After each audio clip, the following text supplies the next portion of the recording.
sama ya. Nah, ini tadi betul cleaning versus sanitasi ya. Kalau cleaning itu, jadi jika kotoran tidak dihilangkan dari permukaan, peralatan akan membentuk atau penghalang antara sanitizer dan permukaan yang akan disanitasi. Nah, jadi hal tersebut akan mengurangi efektivitas sanitizer. Jadi kan kalau cleaning tadi jadinya tepatnya benda asing ya, kotoran gitu. Nah, jadi dari cleaning pun kalau kita tidak betul akan menghambat proses sanitasi. Ya. Nah, karena sanitasi tadi untuk mengurangi populasi mikroorganisme. Nah, jadi kalau misalnya cuma cleaning saja, mungkin bersih, tampak secara visual. Tapi secara mikroorganisme itu belum tentu dia hilang. Ya, belum tentu dia hilang. Jadi perlu ada 2 tahap ketika kita membersihkan suatu peralatan. Itu ada cleaning dan sanitasi. Nah, apa sih yang menjadi standar pembersihan atau faktor-faktor yang menjadi poin pada pembersihan? Itu yang pertama adalah desain. Nah, desain atau permukaan atau desain mesin, ya misalnya kita katakan mesin. Nah, mesin ini mudah atau tidak untuk dibersihkan. Jadi biasanya kalau mesin-mesin yang punya siku ya itu, nah itu biasanya akan lebih sulit dibersihkan ketimbang dengan mesin yang bentuknya cekung atau ya dia flat aja gitu, nggak ada siku atau misalnya seperti bowl gitu ya. Nah itu akan lebih mudah dibersihkan. Lalu ada pilihan bahan dan peralatan pembersih perawatan. Nah, jadi bahan dan peralatannya pun harus tepat. Misalnya, untuk membersihkan lemak di suatu alat, itu kan nggak cukup cuma hanya air misalnya, atau hanya alkohol misalnya ya. Nah, ini belum tentu tepat untuk benar-benar menghilangkan 100% lemak. Nah, apa sih yang dibutuhkan untuk bisa membersihkan lemak? Nah, salah satu contohnya adalah sabun ya, biasanya untuk membersihkan lemak. Jadi, kita perlu yang namanya deterjen atau sabun untuk bisa membersihkan lemak. Jadi, bahan dan peralatan pembersih juga itu mempengaruhi standar pembersihannya. Dan yang ketiga adalah upaya masing-masing kelompok tergantung dari pelatihan dan pengawasan. Nah, itu tuh maksudnya jadi dia itu bagaimana sih setiap personal itu cara membersihkannya. Terkadang misalnya ada kotoran yang membandel seperti tadi di mesin ya, karena kita berbicara industri atau misalnya proses pengolahan. Berarti mesin yang digunakan dalam proses pengolahan. Mungkin aja ada orang yang membersihkannya pelan-pelan gitu ya, cuma dengan kekuatan seadanya gitu. Berbeda dengan orang yang membersihkan dengan tenaga gitu. Nah, ini bisa jadi akan berbeda hasilnya, akan lebih mungkin akan sama hasilnya, lemaknya misalnya akan hilang, tapi mungkin kecepatan dari hilangnya kotoran tersebut itu juga akan berbeda.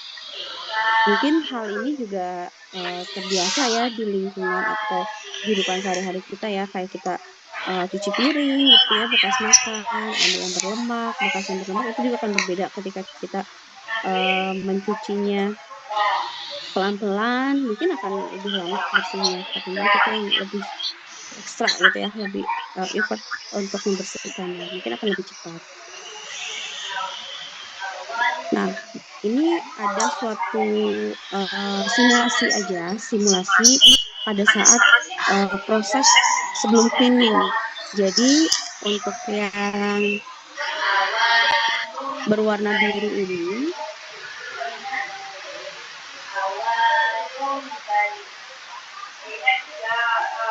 nah ya, ini yang berwarna biru ini, nah dia kita ambil contoh bahwa ini adalah misalnya bakteri, yeast atau mold ya, yang masih menempel di permukaan. Nah, ini ada contoh juga yang berwarna oranye. Ini contoh dari ada tanah, debu, atau deposit ya dari bahan-bahan produk. Nah, jadi ini contohnya simulasi ini adalah permukaannya ya, permukaan suatu alat misalnya. Jadi ada debu atau ada bakteri yang menempel gitu ya.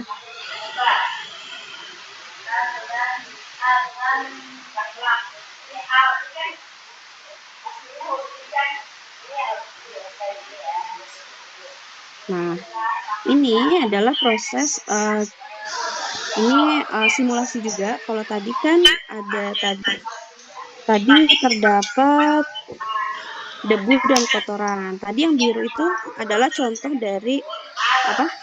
Bakteri ya. Nah, setelah kita cleaning itu yang tadi orange kan tadi ada orange ya di sini. Nah, karena kita prosesnya itu cleaning, nah jadi yang orange ini hilang. Jadi tidak ada ya. Nah, jadi kalau misalnya cleaning simulasinya seperti ini. Jadi kotorannya hilang tapi bakteri masih ada. Bisa jadi jamur, bakteri gitu ya. Ini masih bisa menempel.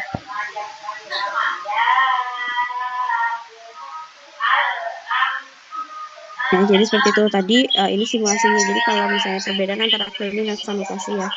Atau bisa jadi tadi kan cleaning kalau cleaning aja membersihkan tadi kotorannya. Nah, kalau plus disanitasi akan menjadi seperti ini. Nah, jadi populasi dari mikroorganismenya pun akan lebih sedikit ya. Kan tadi ada di sini, terus ada di sini, ada di sini. Nah, jadi hilangnya atau habisnya populasi mikroorganisme juga tadi tergantung dari satu bahan yang digunakan ya untuk membersihkan, apakah efektif atau tidak untuk membunuh mikroorganismenya. Karena ada beberapa mikroorganisme itu juga ada yang tahan panas ya atau termofilik. Nah, ini juga ada bagaimana sih cara membersihkan permukaan atau alat yang misalnya mengandung bakteri yang memang termofilik sifatnya gitu. Ya, terus tadi ini kotoran, ya ini sama dia tadi ya, ada kotoran, tuh ada dua jenis, misalnya ada debu, partikel yang mudah lepas atau minyak yang mungkin lebih sulit untuk lepas. Lalu ada juga yang namanya noda. Nah, noda ini biasanya bersentuhan dengan agen eksternal gitu. Jadi karena kontaminasi dari misalnya personal atau misalnya alat lain atau bahkan dari bahan tertentu ya. Dan ada istilah menodai. Nah, menodai ini adalah dekolorasi logam karena reaksi kimia yang terjadi saat bersentuhan dengan agen eksternal seperti air, udara, dan lain-lain. Misalnya bahan yang stainless itu terkena air yang misalnya sodanya tinggi atau misalnya bahan yang bersifat sangat asam, maka dia akan korosif kan. Nah, biasanya korosif ini meninggalkan seperti karat. Nah, itu yang disebut menodai ya.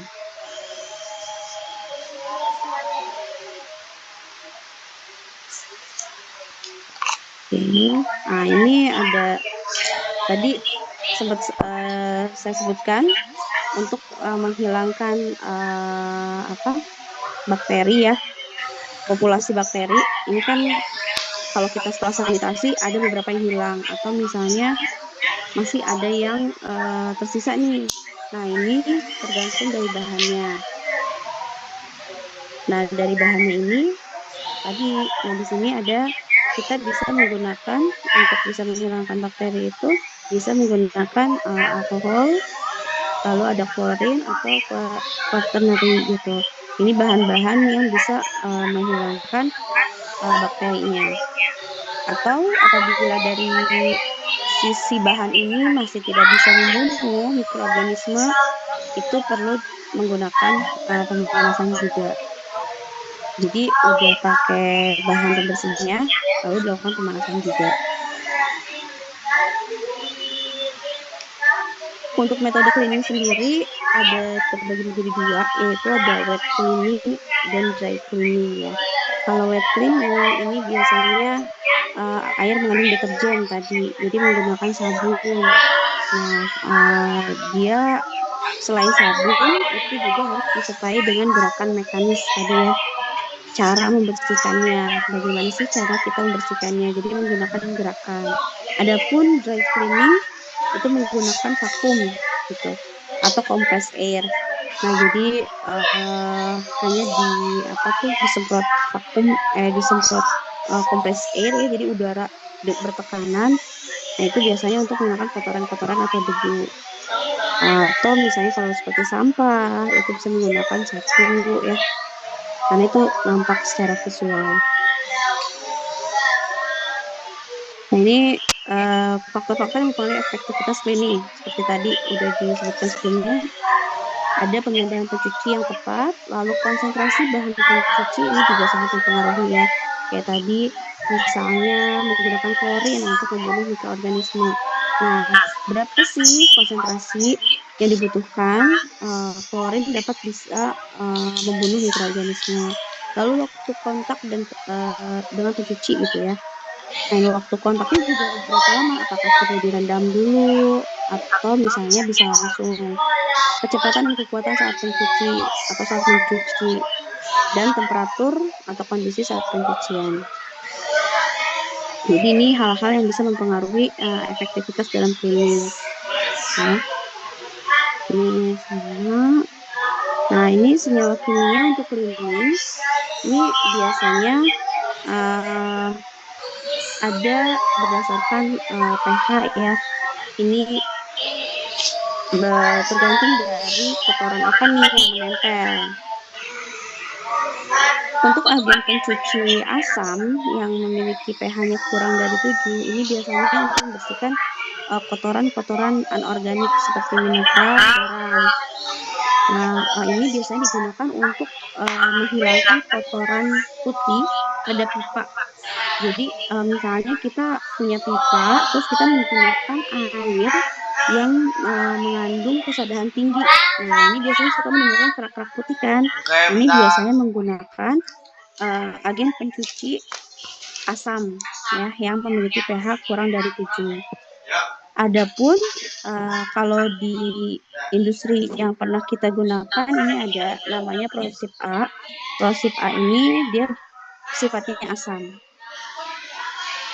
Lalu ada juga agen pencuci alkali atau basa, dia memiliki pH lebih dari 7. Nah, ini biasanya membersihkan kotoran organik, ya, misalnya sel karbon atau contohnya sel hidup. Jadi, sel hidup pun seperti mikroorganisme bisa menggunakan agen pencuci yang bersifat basa atau memiliki pH lebih dari 7. Nah, ini biasanya digunakan untuk menghilangkan sisaan produk, jamur, atau ragi. Ini biasanya kalau teman-teman lihat nih di sini, di ujung sini, ini adalah contoh, karena di Winjes ini produksi keju ya, ini kita ambil contoh misalnya di dinding atau di alat, itu misalnya benar-benar nih keju. Nah, ini biasanya menggunakan agen pencuci alkali. Seperti itu. Nah, ada karakteristik deterjen. Nah, karakteristik deterjen ini daya pembasahan yang baik untuk menemukan tegangan permukaan air dan memungkinkan permukaan menjadi benar-benar basah. Jadi, ini kenapa deterjen bisa menjadi agen pencuci gitu ya. Lalu dia juga memiliki daya pengemusi yang baik untuk memecah minyak dan memungkinkan kotoran dihilangkan sebagian. Dan daya penghambatan yang baik juga untuk menghambat kotoran dalam larutan sehingga menjadi mencegah pengendapan kembali. Ya, jadi karakteristik deterjen ini tadi ya. Nah, ini biasanya deterjen juga kenapa bisa ada sebagian membunuh mikroorganisme, karena deterjen biasanya juga dia bersifat basa ya. Jadi dia juga bisa memperbesar tegangan permukaan. Jadi dia bisa menghambat pertumbuhan sel untuk mikrobanya itu sendiri. Oke, selanjutnya ada penyimpanan bahan pembersih. Nah, ini kalau di industri, penyimpanan bahan pembersih itu ada peraturannya. Ada peraturannya. Jadi peraturannya itu wajib disimpan pada tempat yang terpisah dengan produk. Jadi perlu ada rak penyimpanan yang sesuai, yang proper. Nih untuk poin 2, yang penyimpanan yang kokoh ya. Dan ini harus berbeda tempatnya dengan penyimpanan produk. Lalu ada label, harus selalu tertera label bahwa itu adalah agen pembersih apa, misalnya namanya kah, atau misalnya peruntukannya untuk apa, itu wajib ada label. Lalu saat mengeluarkan bahan pembersih harus menggunakan dispenser ya, atau alat ukur yang sesuai, jadinya enggak menyebabkan tumpah-tumpah. Lalu memastikan tidak ada sisaan bahan pembersih yang tertinggal di sekitar pinggiran wadah gitu. Biasanya kalau teman-teman mungkin ini di kehidupan sehari-hari juga ya, kalau misalnya kayak pembersih cuci piring tuh, kalau misalnya dia udah mulai netes-netes ke bagian samping botolnya gitu ya, kadang suka berkerak juga, licin. Nah itu malah jadi menyebabkan hal lain gitu. Jadi harus selalu bersih. Lalu ada harus memastikan tutupnya itu terpasang kembali. Jadi menghindari tumpahan, menghindari ada kontaminasi, misalnya debu atau air yang masuk yang bukan air yang sesuai gitu. Lalu harus selalu mengikuti prosedur yang sistematis untuk melihat stoknya ya. Jadi nggak boleh sampai ada tiba-tiba kehabisan agen pembersih gitu. Nah ini jadi poin-poin yang atau peraturan-peraturan yang ada di sebagian industri ya, misalnya di kebanyakan industri. Nah untuk cleaning itu sendiri di setiap industri ini wajib ada ya, terutama sebagai peraturan SSOP ya. SSOP itu sanitasi standar prosedur ya. Jadi prosedur standar prosedur untuk sanitasi. Nah, ini harus ada frekuensinya untuk pembersihan. Jadi bukan cuma setiap kita udah gunakan itu harus selalu pasti dibersihkan, tapi ada yang namanya membersihkan secara keseluruhan gitu. Jadi bukan hanya untuk dilakukan. Nah, ini wajib ada yang namanya frekuensi cleaning gitu. Dan wajib ada juga monitoringnya. Jadi ketika misalnya frekuensinya ada, harus ada monitoringnya, misalnya 1 minggu sekali. Nah, berarti harus tetap selalu ada 1 minggu sekali dan ada monitoringnya. Oke, selanjutnya kita masuk ke kategori alat sanitasi. Nah, alat sanitasi ini kalau di industri pangan biasanya itu harus selalu dibedakan antara yang kontak produk dan tidak kontak produk. Jadi untuk membersihkan area dalam mesin misalnya, itu harus berbeda juga dengan area luar mesin ya. Nah, ada alat sanitasi non kontak produk, ini biasanya untuk membersihkan seperti meja, luar mesin ya, troli, palet, conveyor, molding, mesin pencetak ya. Lalu ada kontainer juga. Nah, ini alat-alat sanitasi untuk non kontak produk. Nah, biasanya itu menggunakan ada sikat tangan, spot bright, atau cat. Lalu ada alat sanitasi kontak produk. Nah, kontak produk ini kalau seperti yang di Wings itu dia ada untuk membersihkan bagian dalam. Nah, jadi kalau kontak produk berarti biasanya selalu bagian dalam ya, bagian dalam mesin. Itu kan seperti ini bagian dalam grinder, di dalam bowl kettle, alat pemotong keju ya. Lalu ada rotor, hopper, dan yang lainnya. Ini semua yang kontak dengan produk. Nah, ini tergantung. Ini juga bisa sikat tabung, atau sikat tangan, ataupun scraper. Nah, kalau spot bright kira-kira boleh nggak sih ada di alat sanitasi kontak produk? Kira-kira kalau spot bright? Ada yang bisa bantu jawab nggak? Kalau Scotch Brite itu kira-kira boleh nggak dijadikan alat sanitasi kontak produk?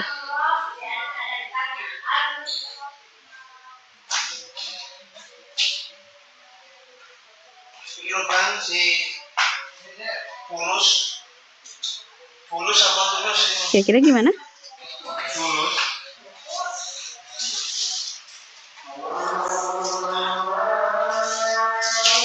Ada yang bisa bantu jawab?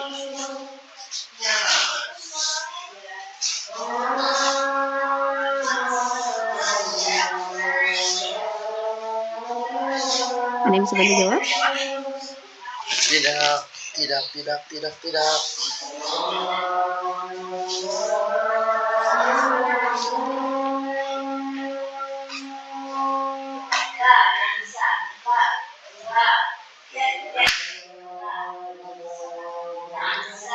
Ibu.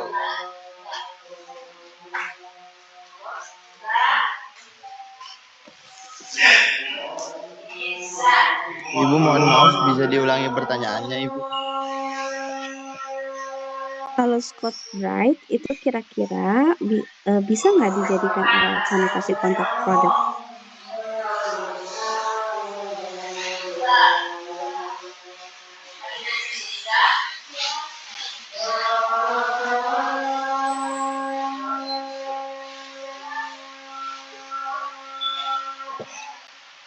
Aliza Zaharani ada nggak?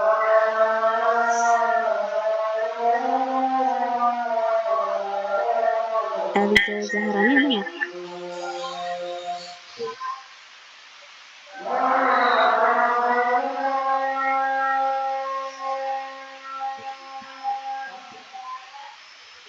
Aliza sudah ada?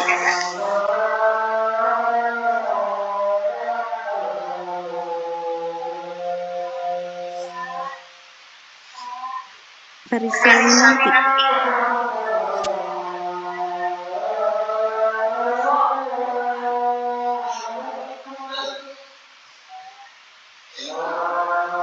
Karisa?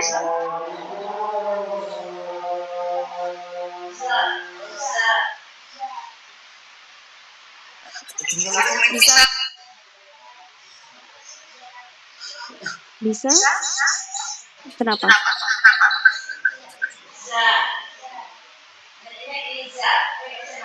Ini siapa yang jawab itu?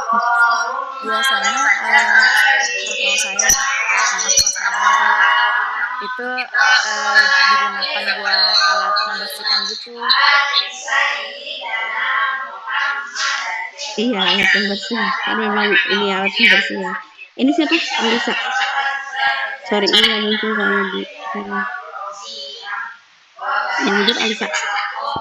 Iya, Karisa Winanti. Oh, Karisa. Oke. Bisa karena memang alat pembersih ya. Tapi Scotch Brite, teman-teman tahu kan Scotch Brite itu seperti apa? Yang di spons itu bukan, Bu? Iya, betul. Yang di spons. Yang warna hijaunya. Ya, betul. Scotch Brite. Kalau teman-teman pernah cuci piring kan? Nah, ini kalau teman-teman cuci piring, itu biasanya kan kalau Scotch Brite itu suka apa ya, istilahnya dia serat-serat gitu kan, serat-serat gampang, ada serat-serat terus gampang kelupas gitu ya. Bener nggak? Pernah nggak ngalamin sampai keriting gitu? Scotch Brite yang sampai keriting, dia serat-seratnya keluar-keluar. Iya, Bu. Ya, ibu Ya, Bu, pernah, Bu. Misalnya coba ada nggak Scotch Brite contohnya. Nah, ini ya. Nah, ya ini kan ada serat-seratnya ya. Nah, jadi biasanya kalau misalnya Scotch Brite udah keriting kayak gini, nah ini biasanya kan dia suka lepas dari ininya ya, dari apa ya namanya ya, udah suka lepas kan. Nah, kenapa? Jadi dia tidak disarankan untuk membersihkan alat yang kontak dengan produk ya, gitu. Karena alasannya karena serat-serat ini kalau dia udah mulai keriting gini, nah dia bisa jadi menjadi benda asing ke produk. Jadi serat-seratnya itu keluar-keluar kan, nempel-nempel di mesin gitu kan. Nah, itu akan menjadi kontaminasi ke produk. Jadi sebaiknya Scotch Brite memang tidak digunakan untuk alat pembersih kontak dengan produk ya. Makanya di sini kalau di sini Scotch Brite ya tadi untuk alat sanitasi non kontak produk. Jadi kalau untuk yang kontak produk itu biasanya hanya sikat. Sikat juga sikat yang seperti apa gitu kan ya? Sikat yang seperti apa untuk bisa digunakan untuk yang kontak produk. Nanti kita akan bahas selanjutnya. Lalu ada alat sanitasi area. Nah, alat sanitasi area juga ini berbeda dengan alat sanitasi kontak produk dan non kontak produk ya. Udah pasti kalau sanitasi area seperti yang udah kita biasa pakai ya di rumah pun gitu ya. Seperti sapu, pel ya atau scraper gitu. Nah, atau sikat lantai ya. Mop duster untuk menghilangkan debu. Nah, itu biasanya yang biasa kita pakai juga atau vacuum cleaner. Lalu ada juga lap non kontak produk dan kontak produk ini juga harus berbeda ya. Nah, tadi ada syaratnya kan, kalau untuk yang untuk yang kontak produk ini intinya lap atau alat yang digunakan itu tidak berserabut atau tidak mudah berserabut. Jadi tidak mudah lepas dari alatnya itu sendiri gitu ya.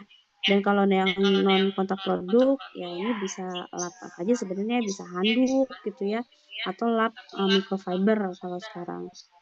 Ini agar mudah dibersihkan juga. Lalu ada ember ya, ember pun berbeda untuk yang non kontak produk dan kontak produk.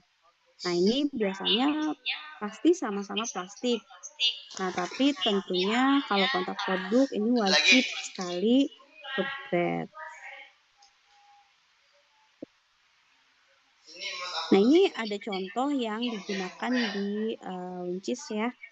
Jadi kita menggunakan alat sanitasi itu berdasarkan zonanya gitu. Nah, kemarin kan teman-teman udah bikin zona ya. Bikin zona ini terus teman-teman ada persyaratan menggunakan alat sanitasi sesuai dengan peruntukannya, sesuai dengan zonanya gitu. Nah, ini kita juga sudah menentukan nih sesuai zonanya. Kemarin ada merah, ada kuning. Nah, ini juga ditentukan alat sanitasinya juga digunakan sesuai dengan zonanya gitu. Nah, ini seperti contohnya ada alat sanitasi non kontak produk ya untuk bagian luar. Nah, ada bagian luar itu juga misalnya ini ya, misalnya ada lap microfiber, ada di ruang yang zona kuning, ada juga di menggunakan microfiber di ruang yang zonanya merah, itu juga ada. Jadi intinya setiap kontak produk dan non kontak produk itu harus dibedakan warnanya. Ini alasannya biar tidak tertukar ya, biar tidak tertukar. Jadi misalnya lagi sikat ember yang kontak produk tapi membersihkannya dengan warna yang non kontak produk itu tidak boleh. Nah, persyaratan untuk sikat pun, nah ini sikat ini juga ada persyaratannya. Satu, kalau berdasarkan manajemen halal, sistem manajemen halal, mungkin teman-teman pernah dengar ya tentang sistem jaminan halal, pernah dengar nggak ya? Jadi setiap industri makanan di Indonesia itu wajib yang namanya memiliki sistem manajemen halal dan sertifikat halal ya. Nah, di dalam sistem manajemen halal, nah ini tidak boleh menggunakan sikat yang jadi berbasis hewani gitu, berbasis hewani. Nah, ini nggak boleh. Jadi ini wajib yang biasanya sih kita menggunakan yang bahannya plastik, tapi plastik food grade gitu. Udah, Mak. Ya, jadi ini ada peraturannya juga untuk sikat ya atau brush ini, bahan-bahannya, terus sifatnya ya. Jadi dia harus yang kuat, kokoh, jadi nggak boleh mudah lepas dari alatnya. Karena apalagi untuk yang kontak produk. Jadi jangan sampai dari alat pembersih ini juga dia malah jadi mengkontaminasi produknya gitu.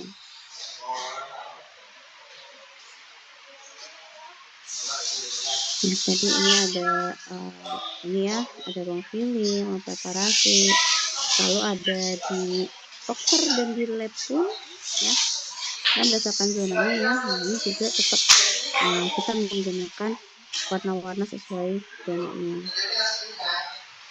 Ada ini untuk di area warehouse ya, misalnya warnanya kuning gitu. Untuk di office itu warnanya putih atau hitam.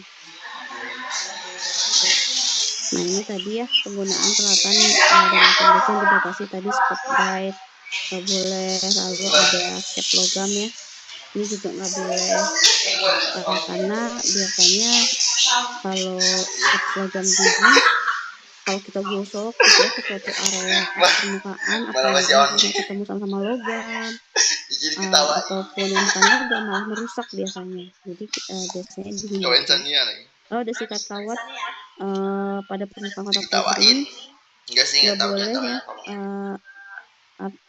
nggak boleh yang ini brush ini yang kecil-kecil. Ini juga harus diperhatikan tadi brushnya ini dia mudah lepas atau enggak gitu.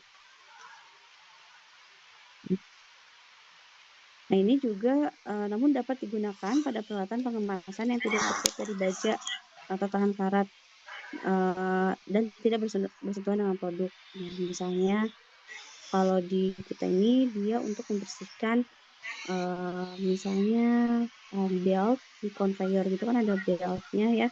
Nah, ini biasanya kalau dibersihkannya oleh sikat ini, jadi non kontak produk kan ya gitu. Nah, tisu harus menggunakan tisu yang berbahan apa ya, jadi dia itu bisa recycle gitu. Bukan recycle, bisa reuse. Jadi yang bisa digunakan kembali, jadi yang nggak mudah hancur gitu kalau kita ingin menggunakan tisu. Jadi tidak bisa sembarangan tisu kita gunakan biasanya di proses pengolahan itu tidak sembarangan menggunakan tisu. Oke. Nah, ini juga ada yang namanya pengontrolan sikat dan ember. Nah, pengontrolan itu biasanya setiap frekuensi berapa waktu ya, ini harus kita monitoring apakah masih kondisinya baik atau tidak, lalu ya rusak atau tidak, lalu apakah masih bersih. Jadi dia alat pembersih, nah berarti kan dia otomatis harus bersih juga ya. Jadi jangan sampai alat pembersih tapi malah kotor, misalnya terdapat deposit atau sisaan produk. Nah, itu juga nggak boleh. Jadi harus ada monitoringnya juga berdasarkan frekuensinya. Untuk metode cleaning sendiri itu di setiap industri pasti ada perbedaan. Itu tergantung dari alat atau mesin yang digunakan. Ya, misalnya ada namanya manual cleaning. Nah, manual cleaning ini biasanya yang biasa kita gunakan juga ya, dengan cara secara fisik ya, kita menggosok atau misalnya menyiramnya gitu kan. Ini manual cleaning. Ada juga high pressure cleaning, tadi menggunakan compressed air, jadi menggunakan angin ya yang bertekanan untuk membersihkan sesuatu. Misalnya contohnya ya kayak di ini ya, kalau kita bersihin cuci motor misalnya, cuci mobil, itu kan juga menggunakan foam cleaning dan high pressure cleaning ya, pakai tekanan, jadi kotorannya cepat hilang. atau ada soaking, alat perendaman. Nah, biasanya ini alat-alat yang memang punya kotoran yang menempel, jadi perlu dilakukan perendaman dulu. Untuk metode cleaning sendiri itu terbagi menjadi dua. Ada yang namanya COP ya, dan CIP. Ini teman-teman udah tahu ya, COP itu apa? Cleaning out place. Dan CIP sebaliknya, cleaning in place. Ya, jadi kalau COP itu kita membersihkannya biasanya banyaknya secara manual. Ya, manual atau soaking, perendaman, atau misalnya dengan air pressure juga bisa COP. Jadi ini benar-benar mesin itu dibuka satu-satu, dibuka ya mesin yang bisa dibuka gitu. Jadi ini menggunakan COP ya, atau cleaning out place gitu. Jadi di luar. Nah, biasanya cleaning itu cleaning itu di tempat yang berupa COP bath gitu. Jadi ada suatu bak gitu ya, bak untuk memang tempatnya untuk mencuci gitu. Jadi tidak sembarangan, misalnya di lantai gitu ya. Nah, tidak sembarangan, jadi ada tempatnya, itu namanya COP bath. Ada CIP ya, atau cleaning place. Ini biasanya untuk membersihkan pipa-pipa ya, pipa-pipa atau saluran-saluran. Nah, saluran-saluran ini yang biasanya pipa-pipa kan nggak bisa ya pipa sepanjang 5 meter itu membersihkannya nggak mungkin kan, kita bongkar pipanya atau kita belah gitu. Nah, jadi ini dialirkan air, jadi dialirkan bagian pembersih ke dalamnya, itu namanya CIP. Nah, ini biasanya bisa dengan air panas ya, dengan adanya steam atau misalnya asam kali. Dan biasanya ini dengan adanya asam biasanya kalau misalnya bahannya itu membandel ya, seperti kerak, itu kan bisa membersihkan dengan asam. Tapi asam sendiri juga bisa mengkorosi suatu pipa ya, atau alat itu sendiri. Nah, jadi harus dinetralkan dengan misalnya alkali, lalu di-rinsing lagi dengan air gitu. Nah, jadi kalau di proses pengolahan, kalau yang contohnya di sini misalnya ada kettle, itu tadi ada pakai air, ada pakai asam, lalu dinetralkan lagi dengan alkali, lalu di-rinsing lagi dengan air, lalu dialirkan ke mesin gitu. Dan ini sirkulasinya biasanya memiliki kurun waktu tertentu tergantung dari jenis mesinnya atau dari jenis kotorannya apa gitu. Jadi ini berdasarkan trial atau misalnya analisa sebelumnya. Jadi untuk sirkulasi ini setiap pembersihan atau setiap industri mungkin berbeda-beda ya. Ya udah, dia nggak terlalu sakit. Pakai dulu, ada sila. Nah, ini tadi kalau faktor-faktor yang mempengaruhi efektivitas cleaning tadi kan ada ya, desain, alat pembersih, gitu kan. Nah, pada CIP dan COP pun juga sama. Nah, kalau COP atau COP ya, itu kan tadi ya tergantung dari desainnya itu gimana, apakah sulit atau mudah dibersihkan, terus penentuan agen pembersih yang tepat, lalu aktivitas kitanya apakah efektif atau tidak gitu. Nah, kalau CIP itu dipengaruhi oleh turbulensi. Nah, jadi seberapa besar sih turbulence atau tekanan yang masuk ke dalam pipanya misalnya. Lalu waktu kontak selama agen pembersih itu menyentuh di setiap bagian pipanya. Ada juga suhu dan konsentrasi sama ya. Suhu dari agen pembersih dan konsentrasi dari agen pembersih pun juga itu sangat mempengaruhi efektivitas CIP. Jadi misalnya di dalam pipa itu mengandung lemak atau misalnya mengandung karat ya. Kan biasanya kalau pipa itu karena sering tidak terjamah gitu ya. Nah, itu kan biasanya suka ada kerak gitu. Nah, itu beda-beda untuk penentuan konsentrasi dan suhunya. Nah, di sini proses CIP umumnya dilakukan pada kecepatan rata-rata untuk cairan pembersihnya tidak kurang dari 1,5 meter per detik ya. Lalu kecepatan rata-rata aliran fluida atau cairannya dihitung dari debit dibagi dengan luas penampang pipanya. Jadi ini ada perhitungannya ya. Mungkin nanti teman-teman akan belajar di mungkin kalau ada mata kuliahnya tuh satuan operasional industri pangan mungkin ya, di pencampuran atau misalnya di laju reaksi, mungkin nanti belajar ya cara menghitung gitu. Nah, ini juga ada aturannya, dan kenapa 1,5 liter per detik juga ini berdasarkan dari ini ya, perhitungan setiap mesinnya, dan berdasarkan dari analisa sebelumnya atau percobaan sebelumnya. Nah, efektivitas cleaning ini harus diuji setiap kali setelah melakukan cleaning atau sanitasi. Kita kalau misalnya cleaning aja, membersihkan kotoran itu kan secara visual ya, misalnya debu atau misalnya sisaan produk itu kan nampak ya, oh ini udah bersih atau belum. Nah, kalau untuk mikroorganisme ini juga harus langsung dicek gitu, apakah benar-benar mikroorganismenya ini berkurang atau menghilang. Nah, ini harus diverifikasi. Nah, jadi biasanya dilakukan verifikasi menggunakan swab test ya. Jadi di swab yang udah disanitasi, lalu diinokulasikan seperti biasa kalau di mikrobiologi ya, diinokulasikan, dikembang biakan, lalu dilihat ada berapa koloni yang tumbuh gitu. Nah, kalau di industri sudah ada macam-macam alat nih yang bisa langsung mendetek ada atau tidaknya mikroorganisme, atau bahkan bisa langsung menghitung jumlah NPN-nya, angka lempeng totalnya berapa gitu.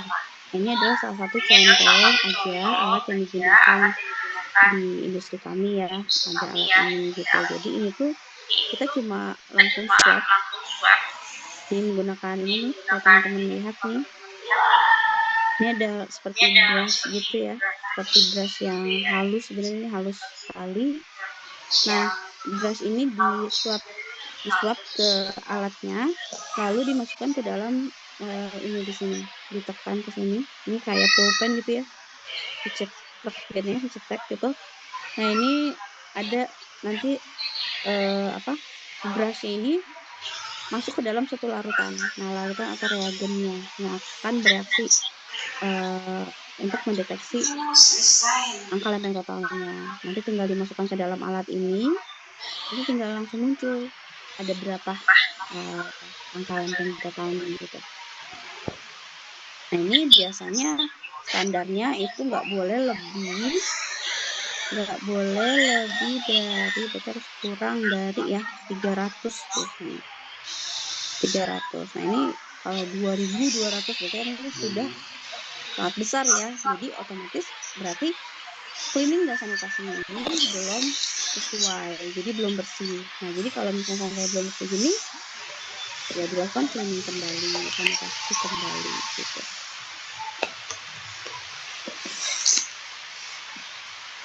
Oke, sampai sini ada yang ingin ditanyakan dulu tidak?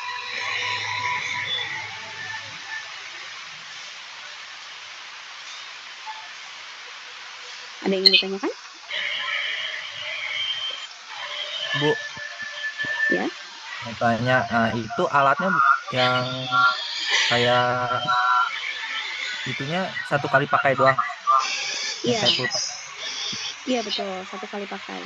Ini karena alat ini kalau udah dipakai dicetak gitu ya, itu udah langsung nggak bisa dipakai lagi, udah langsung rusak gitu. Jadi udah otomatis ya, dan reagennya ini ya kan dia sudah mengandung bakteri ya, jadi nggak mungkin kita pakai lagi untuk analisa selanjutnya, ini sekali pakai. Tapi untuk alat yang mendeteksinya ya itu satu ya, seperti itu. Baik Bu, terima kasih. Teman-teman udah ambil mikrobiologi, udah dapat mikrobiologi praktikumnya ya? Sudah Bu. Sudah ya. Jadi kan kalau teman-teman kalau di mikrobiologi tuh bikin media agar dulu ya, lalu disterilisasi dulu, ambil sampel, baru inokulasi gitu kan. Nah sekarang ya ini secara basic tuh seperti itu. Sekarang udah berkembang di industri itu apa ya, analisa yang instan gitu. Kalau teman-teman juga ada analisa misalnya secara kimia ya, kadar air gitu, kadar air suatu produk itu kan biasanya menggunakan apa? Gravimetri ya, itu dipanasin dulu sama 3 jam. Nah sekarang tuh ada alat apa, moisture analyzer yang langsung dimasukin produknya dan langsung terbaca berapa moisture-nya gitu. Jadi udah cukup berkembang ya alat-alat di industri. Oke, ada lagi yang ingin bertanya?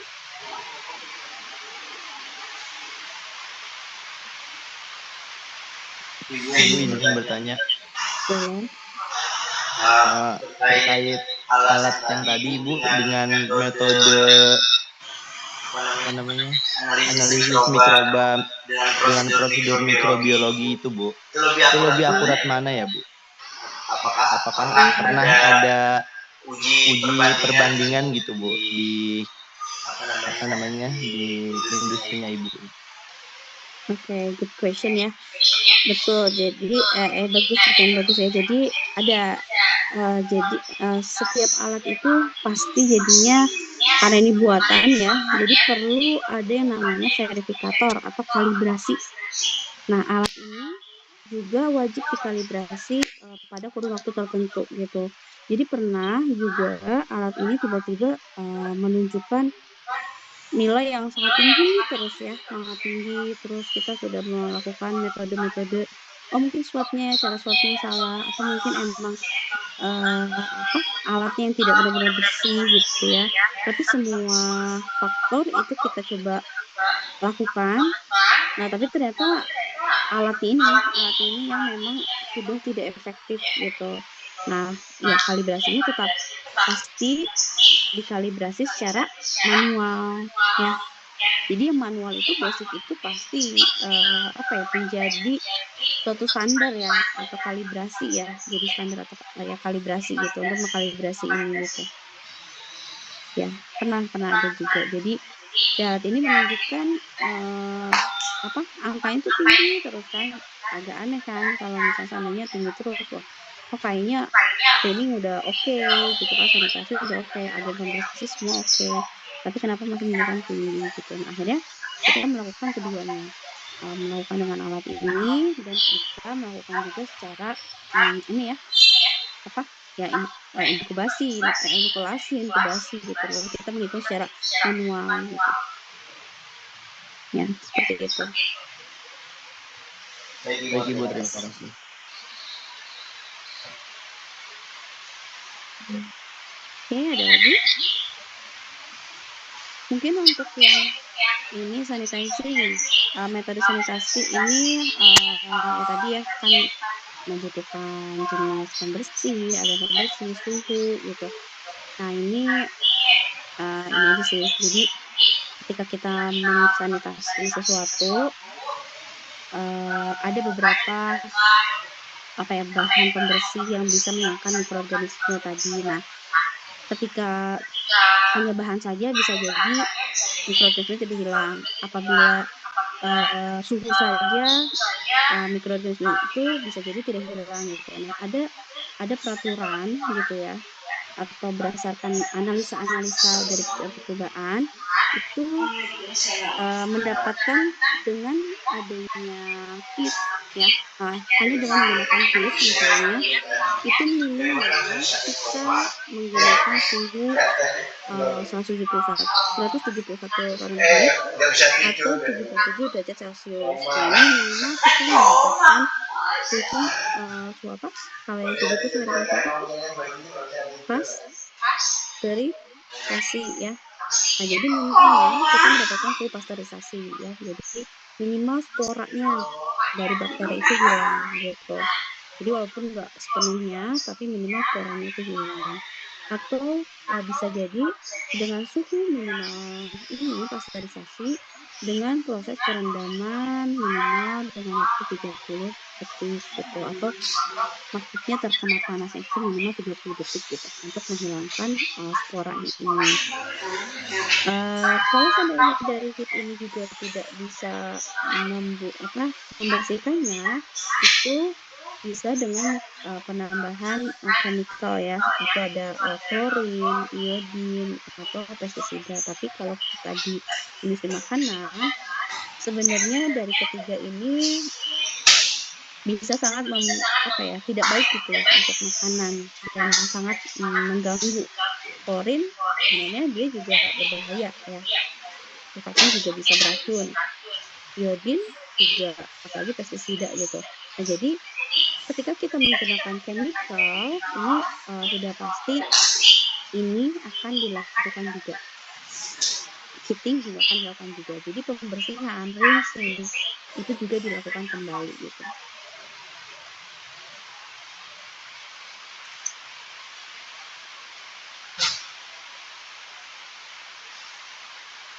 Ya. Nah, jadi ketika sanitizing itu tadi ya merendamnya itu juga sangat mempengaruhi. Lalu membilasnya bagaimana, mengusapnya atau menyemprotnya itu juga sangat mempengaruhi seberapa besar sanitizing kita itu benar gitu. Atau misalnya ya bisa menghilangkan mikroorganismenya. Ini ada standar-standar ya, standar-standar misalnya contohnya yang tadi ketika kita menggunakan klorin. Nah, klorin ini juga tadi kita harus mengetahui nih berapa sih pH dari klorin itu sendiri, lalu berapa sih suhu yang bisa kita gunakan ketika kita menggunakan klorin misalnya. Nah, ini juga kalau klorin berarti kan nggak boleh misalnya kita nambahin klorin begitu dipanasin gitu ya. Nah, ini juga nggak boleh. Jadi ada aturannya itu sekitar 38 derajat ya. Lalu pH-nya itu kurang dari 10. Lalu konsentrasinya, nah ini juga ada aturannya. Konsentrasinya harus 50 sampai 99 ppm. Jadi kalau kurang dia tidak akan optimum dalam membersihkan. Kalau lebih ini juga malah bisa membahayakan. Nah, jadi harus dipenuhi juga nih persyaratan konsentrasinya. Nah, untuk persyaratan kontak dengan kotorannya itu harus lebih dari 7 detik ya. Jadi minimal banget tuh 7 detik bahan atau kotoran itu terkena klorin gitu.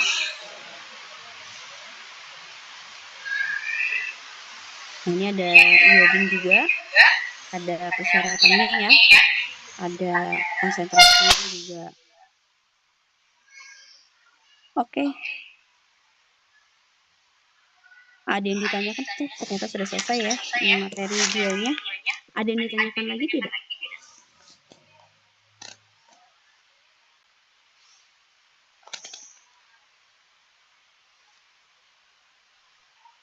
Oke, kalau tidak ada yang ditanyakan, ada tugas untuk materi ini. Nah, tugasnya, jadi teman-teman kalau ini kan area nih ya, area ya, contohnya misalnya head office, ruang meeting. Berarti kemarin kalau head office kayak gini, ruang meeting berarti dia masuk zona apa? Putih ya biasanya ya, zona 4. Nah, ini bagaimana sih membersihkannya, lalu agen pencucinya apa gitu, frekuensinya berapa dan pelaksanaannya siapa. Nah, tapi sekarang tugasnya adalah setiap kelompok memilih satu jenis alat yang digunakan. Misalnya kemarin ada alat apa ya? Misalnya kemarin ada yang membuat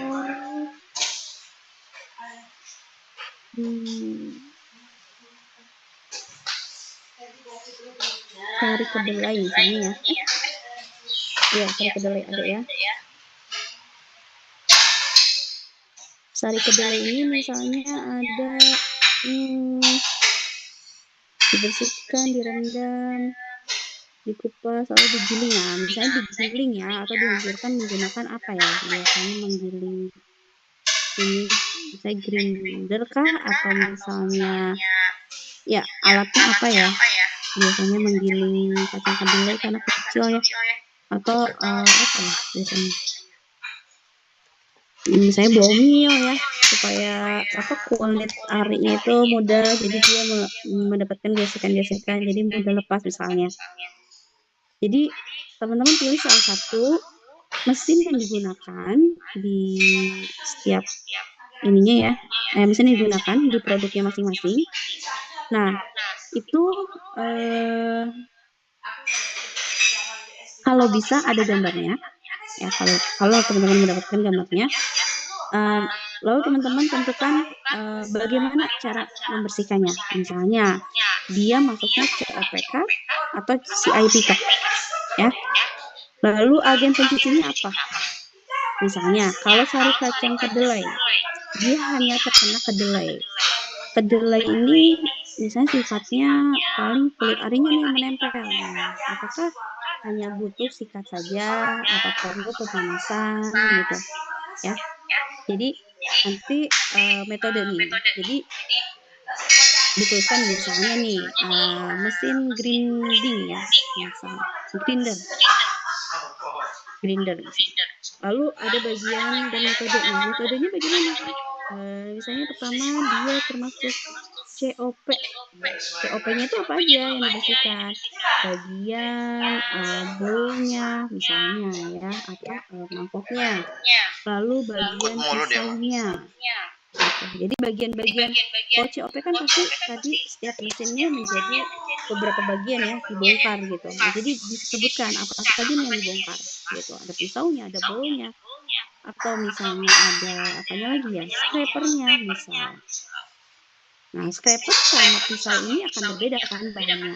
Nah, nanti teman-teman tuliskan di sini agen pencucinya apa, untuk scraper apa, untuk pisau apa, untuk bowl apa, itu agen pencucinya ya. Lalu frekuensinya berapa lama atau berapa waktu sekali gitu ya untuk membersihkannya. Kalau pelaksana udah pasti pengguna mesin ya gitu, jadi pelaksana nggak perlu. Jadi hanya frekuensi, agen pencuci, bagian, dan metode. Metode itu tadi bagaimana cara membersihkannya. Oke? Untuk tugasnya nanti dibuatnya di bawahnya ya. Jadi kan teman-teman kemarin ada revisi ya. Ada revisi yang harus direvisikan di setiap tugasnya kemarin yang udah satu. Nah, jadi yang sudah direvisi semuanya di bawahnya itu adalah bagaimana prosedur pembersihan di salah satu mesin. Itu. Oke? Ada yang ditanyakan untuk tugasnya? Ibu, maaf izin bertanya. Boleh. Saya Elisa dari kelas 9C. Untuk areanya itu pilih salah satu aja atau kayak gimana, Bu? Kan bukan area yang tadi ya. Jadi teman-teman pilih salah satu mesin yang digunakan di setiap proses produksinya. Ya, misalnya contohnya produksi apa kemarin? Keripik kentang, Ibu. Keripik kentang. Misalnya keripik kentang itu ada slicer nggak? Ada pengirisan ada ya. Nah, berarti kan ada slicer. Nah, bagaimana? Misalnya, contoh alatnya slicer. Nah, bagiannya apa aja di slicer itu? Dia kalau slicer biasanya pembersihannya COP apa CIP? COP.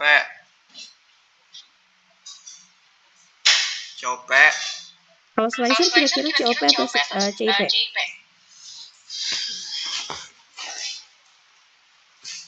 COP bukan ya, Bu? Iya, biasanya COP ya. Kalau CIP itu biasanya yang ada pipa-pipa atau misalnya bowl kettle atau penggoreng besar gitu ya, yang nggak bisa dibongkar itu biasanya CIP. Jadi kalau misalnya yang bisa dibongkar itu biasanya COP ya. Nah, jadi metode misalnya COP. Nah, bagiannya apa aja sih yang dibongkar itu, bagian apa aja sih yang dibersihkan. Lalu tentukan agen pencuci untuk membersihkan itu apa. Tadi kan misalnya di dalam satu mesin itu dia bahannya ada stainless atau misalnya ada teflon ya. Biasanya scraper itu kan berbahannya teflon atau plastik. Nah, itu kan akan berbeda agen pencucinya. Misalnya ada yang cukup dengan deterjen saja, ada misalnya deterjen plus speed gitu. Ya, lalu frekuensinya membersihkannya berapa lama sekali gitu. Gimana? Sudah Terima paham? kasih. Udah. Oke. Ada lagi? Ada yang masih belum paham nggak yang tugasnya?